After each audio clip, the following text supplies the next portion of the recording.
এটা হচ্ছে যে নির্বাচনী অঙ্ক অঙ্কমত বাংলাদেশের ৫জন প্রার্থী নরসিংদীর একজন প্রার্থী এখানে আসছেন। তাদের সমর্থনে এবং আগামী ১২ তারিখে একই সাথে গণভোটকে সামনে রেখে আজকের এই নির্বাচনী জনসভার সম্মানিত সভাপতি সভামঞ্চে বসা ১১ দলের কেন্দ্রীয় শীর্ষ নেতৃবৃন্দ, স্থানীয় নেতৃবৃন্দ, শহীদ পরিবারের গর্বিত সদস্যবৃন্দ, জুলাই যোদ্ধাবৃন্দ, প্রিয় গাজীপুরবাসী ভাই ও বোনেরা, প্রশাসনের এবং বিভিন্ন বাহিনীর সম্মানিত ব্যক্তিবর্গ, সাংবাদিক বন্ধুগণ,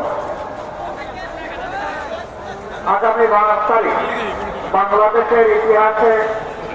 সবচেয়ে গুরুত্বপূর্ণ নির্বাচন অনুষ্ঠিত হতে যাচ্ছে।